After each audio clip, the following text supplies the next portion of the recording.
Wait lang, chill. Huwag mo muna ano. Bisa! Ha?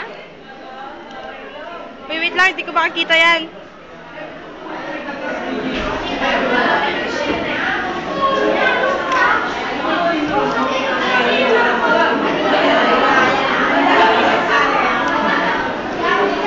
Sabi ko na kay Valdemar. Oo, kanina mo pa sinasabi yan.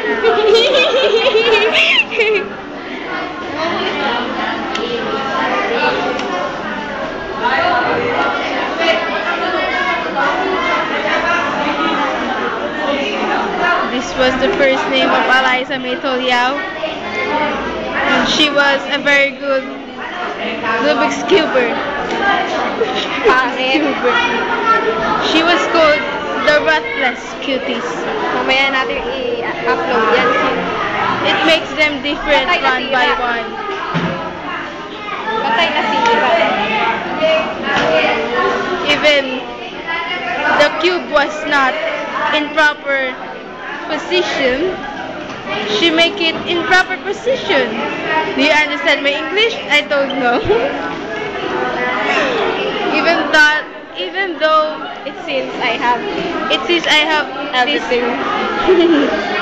This migraine from solutioning joy. The cubics.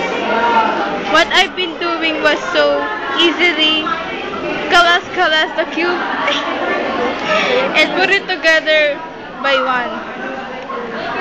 It makes me conclude that Rubik's Cube was the first cube that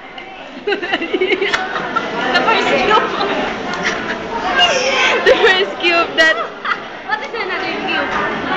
9 cube. Cube is Naruto. Naruto cube. Pork cube, shrimp cube, and tamarind cube. Any cube? But this cube was different. Because this is not good taste. Mali. Because it's not going to eat. We will not going to eat this. We will play it like the eyes of the Asian tiger. You see that? It's been go, man. Slaska, man. Surap. Yay. She was taking aphrodisiac stimulant like Tongkat Ali, chocolate.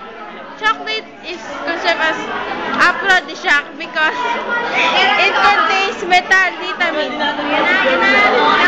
and is improved as testosterone in the human and in the female and male sex organs. Okay? Naging silence so over. You see that apple in the record of the Rubik's Cube? Si Joshua Duterte? Tapos na. Yeah, you're good, man.